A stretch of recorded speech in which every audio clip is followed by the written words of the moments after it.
it's Karyn Bryant for MMA H.E.A.T, and I'm here talking with Wilson Reis. He is one of the coaches on The Ultimate Fighter Live. He is coaching with Dominick Cruz, the current Bantamweight champ. And Wilson, it's great to see you. How are you, my friend? Karyn, how are you? I'm great. Thanks for having me back. Absolutely. I've known you for a while, and we can get into that. I've known you since you were fighting with, was it Elite XC or Pro Elite? Which one was it? Elite XC. Elite yeah. XC, that's right. Elite XC, yeah. Yeah, I started out with Show XC and then merged to Elite XC, so it's a winning match.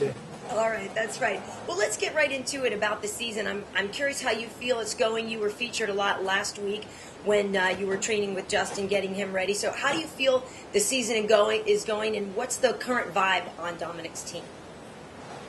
We're going to our third fight now, and so far everything is great. We picked a very strong team. Since once we get to pick, we went home, we studied all the fighters and everything, and we pretty much got everybody that we wanted to. All the guys that they wanted to pick, we got to pick. Besides Cristiano Marcelo, we want to get Cristiano Marcelo. He's a great black belt, great fighter. We couldn't get him, and then he's the only one. Everybody else that we want to pick, we got it. So everything's going good. Dominick Cruz, the head coach. Myself, the jiu-jitsu coach. We got Eric Del Fiero, the head coach. Lloyd Irvin, the strength and conditioning coach, and then Phil Davis and Shannon Slack on the wrestling. So we have a 6 staff, as coach, and then we're very excited. And then we're already 2-0, 2 knockouts, against favorite team. So we're just like, man, we're on the heat right now. Yeah, absolutely. I will say the one thing about Cristiano, because I know he's a very good fighter, but the other night it was making me crazy that Urijah had to keep saying, chin down, and it was only a matter of time before that was his undoing, huh? Yeah, it was a matter of time. And we studied him pretty good. And then myself, I know him for quite a while, and he's a great jiu-jitsu fighter and MMA fighter as well. He's been around the sport for a while, and so I was able to study his game. I know a little bit about his game, so we did a good homework on his game. And then Justin is just he's just the guy, the kid born to fight. He's been trained by his dad since he was 6 years old, and then he's been proven. He's going to prove and show them he's the best. And I think he has a huge chance to win the whole thing. Mm-hmm. Right, because he was your #1 pick, wasn't he? Yes, he is. Yeah. And so what was so special about him that you saw that gave you the reason to pick him first? I think he he's a well-rounded fighter. He looks very comfortable, on his strike and on his wrestling. And then I think it was just, he's focused, To get in the house, he fought James Krause. Yeah, I know James. James, he's a veteran. He's been in the sport for a long time. Never been knocked out in over 45 fights, and then Justin went there and knocked him out. So we're very impressed about his performance in the first fight to get in the house. I mean, this kid's it's a good deal, and it's a real deal. So we are very excited, and he's just solid, solid. When we talk to him, he's very focused, and he wants to win the whole thing.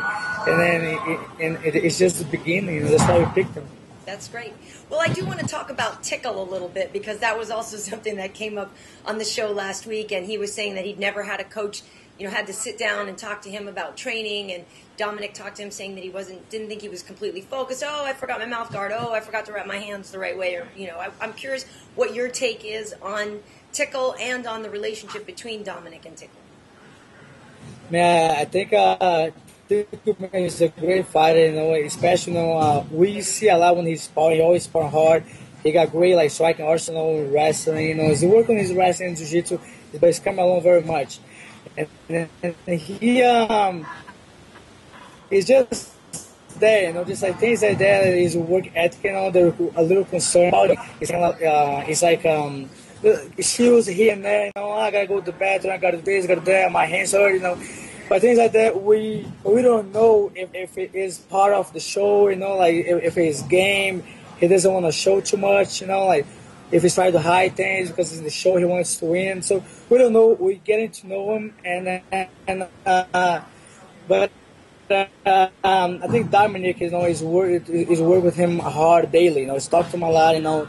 Let him know how Dominick works. He's the way he works and everything, and try to get him to understand, or the way we train, because pretty much the way we've been training our guys at the house is the way we learn, is the way we work together as a team. Dominick Cruz he's a leader in his camp as well. It's not just when he's in camp.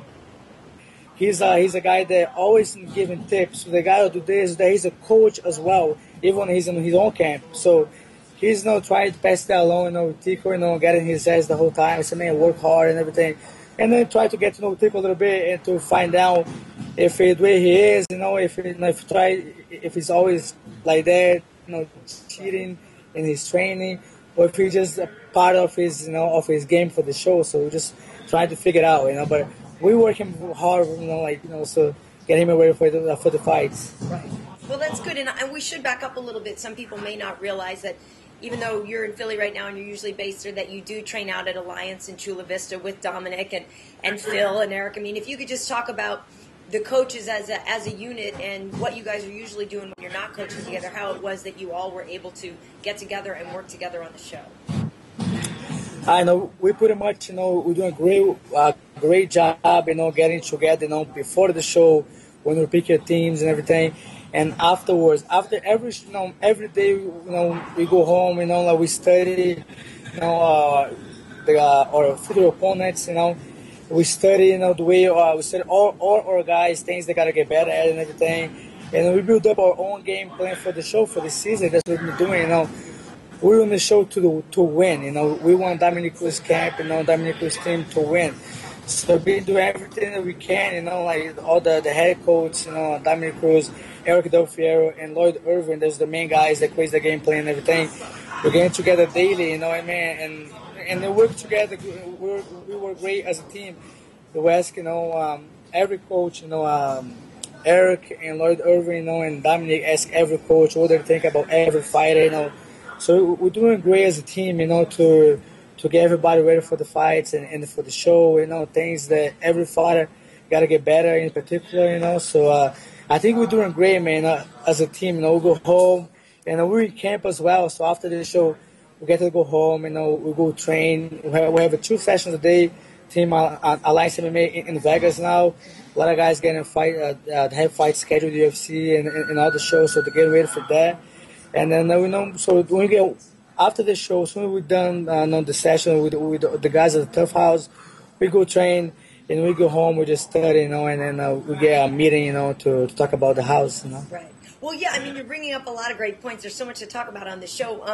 I want to ask you, whose idea was it when Dominick said, "Okay, Urijah, you can go ahead and pick who you want to fight"? Did you guys all plan? Obviously, you planned it out, but how did that idea even come up? No, that was all Dominick. Oh, that was all Dominick's plan. Yeah, we just came up with that. Dominick's a great gamer too, man. Good. He's a good player. Yeah. And he's the man. He's ahead in everybody.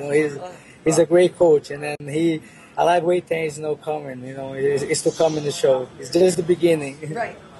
Well, he's an interesting guy. I've spoken with him a few times, but he's hard to get to know, kind of, whereas Urijah is more outspoken and people kind of know him more. So I feel in a lot of ways we as fans are getting to know Dominick more, and he's an entertaining guy. He's got a lot going on that maybe people didn't realize. Yeah, no, he is. Yeah, he just having now that he has the time to show who he is and now how he works and everything, and he's the champion. So he's getting all the exposure now that he deserves, all the media and everything. So everybody gonna get to know, and on the season now, on the TUF, you guys really gonna get to know really who he is, man. Because it is how that's what he's been doing, and showing his, how he is, what Dominick's made of, Yeah. Well, great, and you bring up some good points too, because obviously Dominick and Urijah will be fighting after the show. So you just mentioned that you guys do extra sessions and stuff for your training, but how is that going, and what's his headspace in terms of being around Urijah all the time, knowing that they're going to have to fight each other, and how has that affected his motivation in his own training, leading up toward that fight? On my point of view, I think he just playing the game, and playing the whole thing as a coach and everything. And then I think, man, he's ready, man. He's ready for anything that Faber brings on the show, to try to be smart ass and stuff like that. So he's ready, man. And we're having fun, making jokes to each other all the time. And I think he's ready for everything, for whatever, like things that Faber brings, And then on the side, he's already getting ready for the fight. He's still long time, a long camp ahead, but he's already ready. He's ready to go, and then he'll be in the best shape, he ever been on July 7th. Yeah, so it isn't too difficult to coach and then do your own training?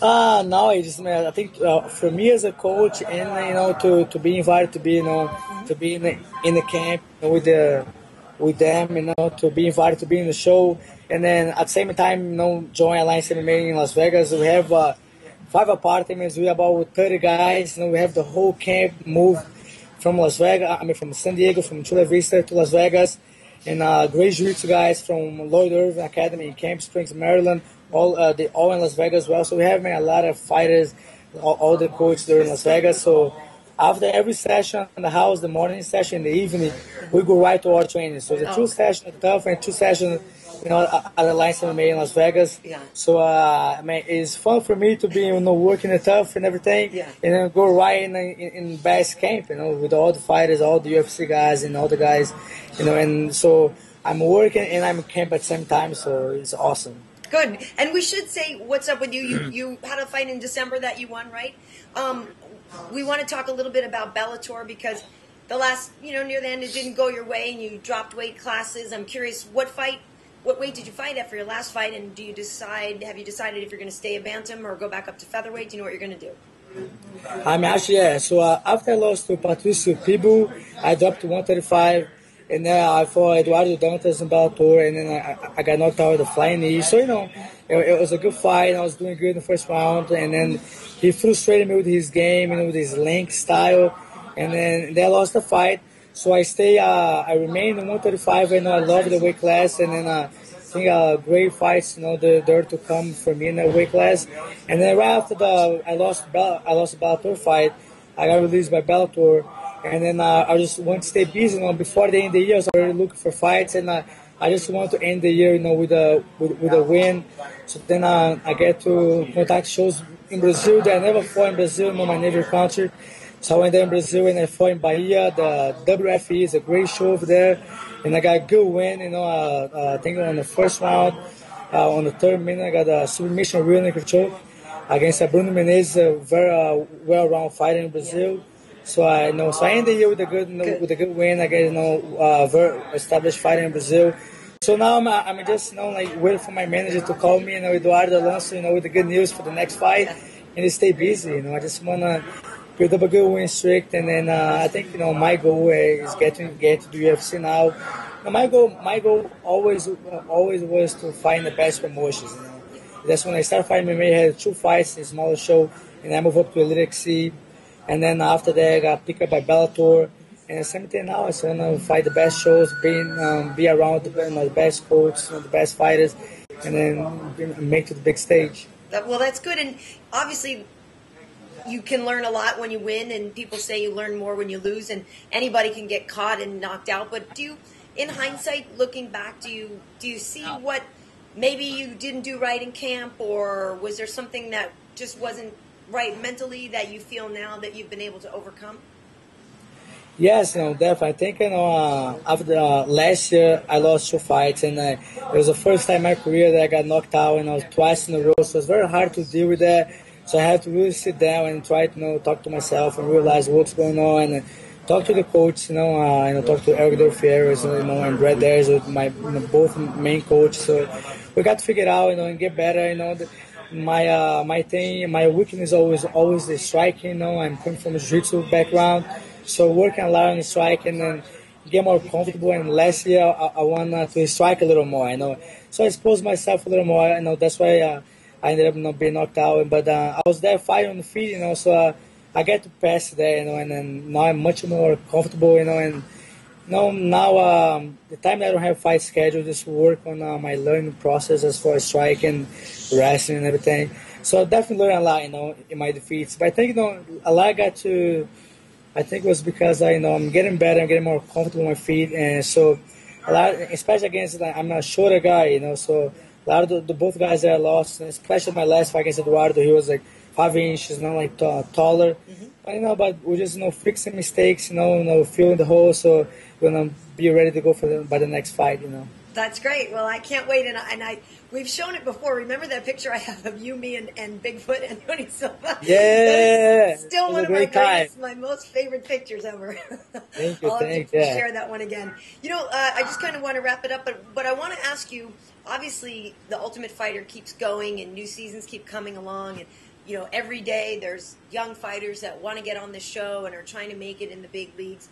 Do you have any advice for what to do or what not to do when you're trying to get to the Ultimate Fighter, or let's say you're on the show now? I mean, you've seen mistakes that kids are making, either training or in the house. I mean, just in general, if you had some words of wisdom for guys that are trying to get there. I think for all the fighters, they want to make to the Ultimate Fighter. The Ultimate Fighter, is the fighting reality show.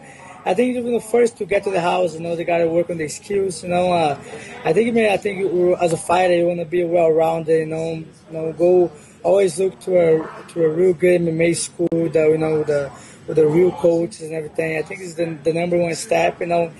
And then just try it out, get, I think, definitely fighting, build up a record and everything. But I think it's just amazing the Ultimate Fighter, has the idea to do the reality show. I think it's a great opportunity, not just for the fighters, they're starting out, upcomer fighters, but we see a lot of well-known fighters, man, trying out for the TUF, and then it's fun. I think it's a huge opportunity, for exposure for them. I think they just gotta work hard, and then.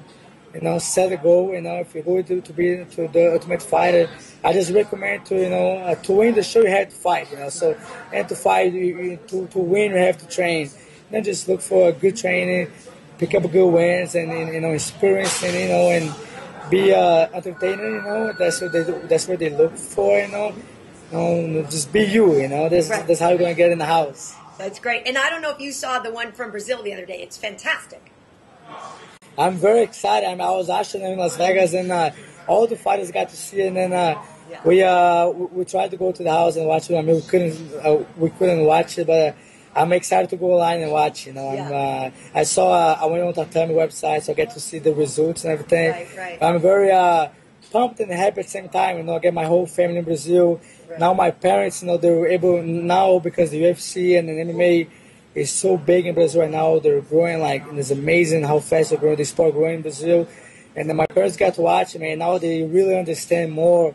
What I'm doing here in MMA and fighting. So my dad especially is pumped up. He watch every UFC the shows on global TV and everything. He's watching.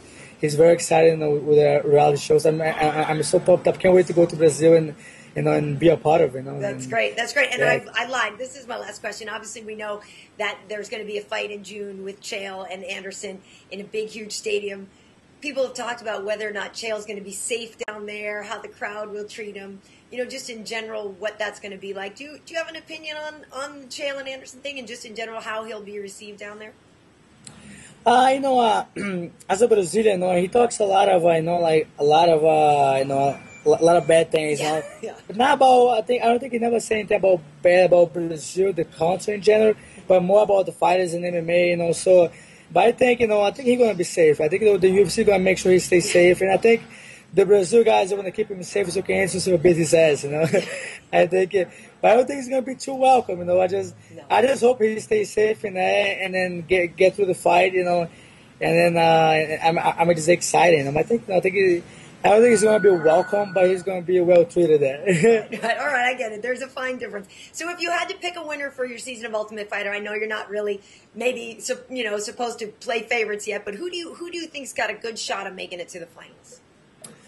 I think now at least on our team, Team Cruz, it's hard to say, so it's too early now. But I think in my opinion, personally, just watching as a spectator, the show, I think Justin has a huge chance, to make the final.